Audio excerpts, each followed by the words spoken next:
What's happening, troops? Welcome back to another video here on the SharpDiv YouTube channel. In this video today, going to be giving our first take on Kilmarnock 0, Rangers 1. But before we do continue, a massive percentage of you guys are not yet subscribed to the channel. So do me a favour, hit that subscribe button and like this video. So the Rangers starting 11 today was Alan McGregor, Tav, Goldson, Helander, Barisic. Into the midfield it was Jack Arfield and Aribo, and then up top Alfredo Morelos, Ryan Kent, and another surprising addition, Big Cedric Eaton. I'll give my player ratings at the end of this video, but firstly I want to ask you guys who your man of the match was. I think it was very close between two players that I'll get into during the course of this video. So Rangers go into the match knowing that a win would take them 9 points clear of Celtic, with them obviously playing in the Scottish Cup today, probably playing right now at the time of recording this video. And historically in the last few seasons, when Rangers have took the upper hand on Celtic, they've kind of collapsed. Let's no beat around the bush.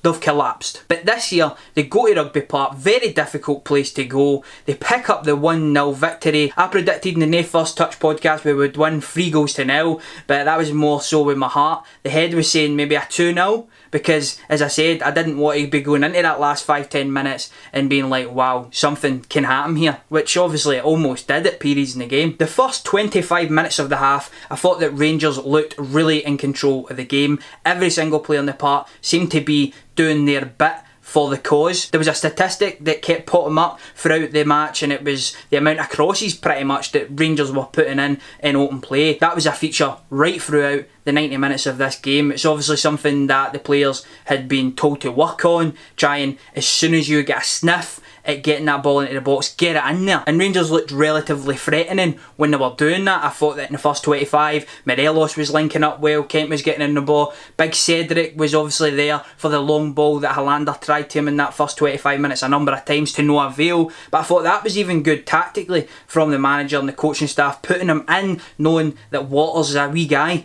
hit it long and try and feed off second balls and stuff like that, because they were so camped in. You could see straight away, probably one of the deepest teams that we've played so far this season, and that's just the Killy style at the moment, hard to beat, and you could tell that that was their game plan going into the match. They left some of the promising players, some players that have been playing really well in the last few weeks, like Greg Kilty out the starting 11. You knew he was going to come on, try and make an impact late in the game, like Brophy tried to do as well. You could probably say that Rangers didn't create a lot of opportunities in the first 25, or really in the first half from open play, but it was those crosses that kept peppering the box, kept getting corners and stuff like that, and it was the resulting free kick into Connor Goldson that resulted in a penalty for Rangers. Yes, penalty Rangers. The pen goat James Tavernier steps up, birthday boy yesterday, and puts it in the net. I think it was like the 19th minute, and there was not a lot of opportunities really in the first half. Second half, Rangers came out quite promising.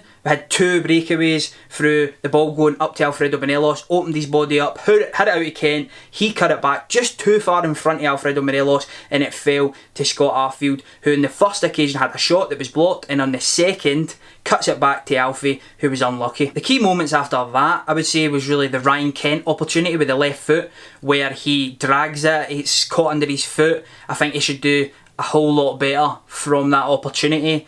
And then the other one that really sticks out to me is the Cedric Eaton chance when Stephen Davis came on, puts it into the back stick, and the goalkeeper actually makes a really good save. Those were probably the two biggest moments in the second half, I would say, but we can't skate over the fact that I thought Killy were really good, started impacting the game, started to take a wee bit of control in the middle, I thought, and I expected Stephen Davis to come on at that time, which he did, but that kind of continued, and it meant that they were getting balls into the box and they were causing us some problems. But that man Connor Goldson, majestic again today. Everything that came into that box, handled with class. Distribution today, brilliant, but we'll get on to that with the ratings. For me, the biggest moment in that second half for Kilmarnock was that free kick that Stephen Davis gave away right in the edge of the area. I had to leave the room, not going to lie. It was getting late on, we needed the 3 points, so I was just hoping that McGregor would just do what McGregor does, and he did. Something that I was surprised at was the fact that Kabamba came off for Brophy. I thought that Brophy would have came on, they would have went for it a wee bit more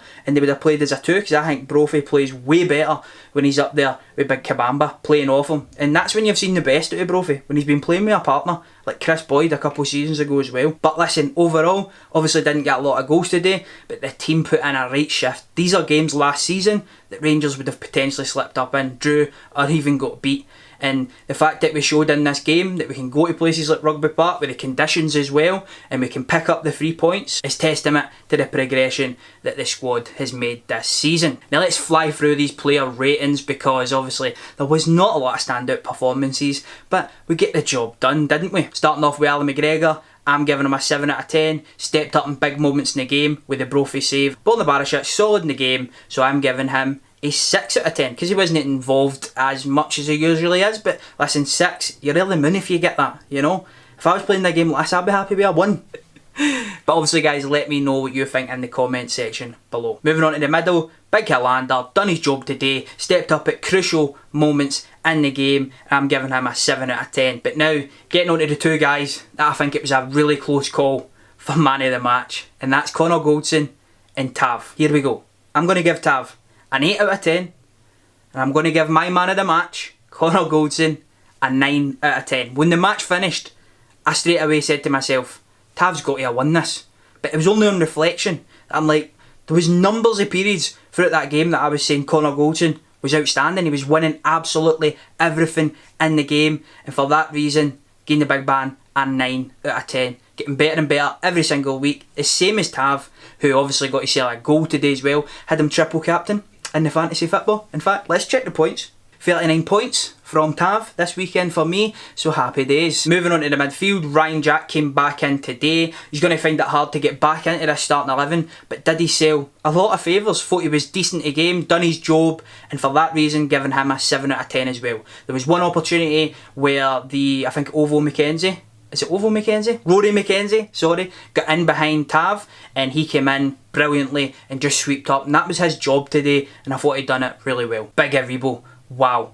In glimpses in this game, you just seen that he's took his game up levels, absolute levels. Glides past players when they come close to him, and also absolutely manhandles them when they want to try and get touch tight. What a guy. I think he's going to come back out of the starting 11 at some point over the next few weeks, but still showing little signs that he needs to still get that sharpness up, and it's a 7 out of 10 for me. Couple of moments where he probably could have played another pass and he didn't, but wow, this guy is looking brilliant this season. Another guy that's looking brilliant, and to be honest, I'm getting 7s all round here, aren't I? I'm giving Scott Arfield a 7 out of 10 as well. So good this season, just buzzing about absolutely everywhere. The fitness looks like it's back, and that's a true Scott Arfield. That's the guy we wanted to see, wasn't it? And for large periods last season, he just looked fatigued. He was playing religiously, playing all the time, going to Canada all the time, and now he just looks like he's found that fitness again, he's firing. Moving up to Ryan Kent and Alfredo Morelos, I'm going to score both of them a 6 out of 10. Probably wasn't their finest games, but again, 6 is a solid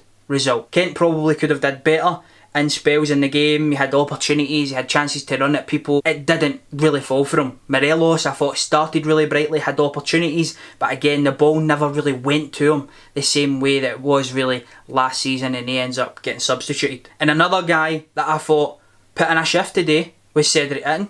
He was there to do a job. I think he'd done that for large spells in the game, and I'm giving him a 7 out of 10 as well. Don't think he was quite as good as Tav or Goldson, but certainly up there and doing really well for the team, and that's good to see. He got 90 minutes as well. I thought in the last 15 minutes was probably the best spell for him. He had the opportunity where he could have had a goal, and he was also holding the ball up in that last 15 minutes when we needed him to. But that is going to do us for this video. Rangers go 9 points clear of Celtic at the top of the Scottish Premier League, and that is good to say for sure. Of course, they have 2 games in hand, but it's brilliant for us to be doing what we're doing, showing last season and this season's Rangers are a totally different animal, and hopefully we can keep that up. If you are new around here, please consider subscribing to the channel. I've been SharpDiv, you've been yourself, and I'm out.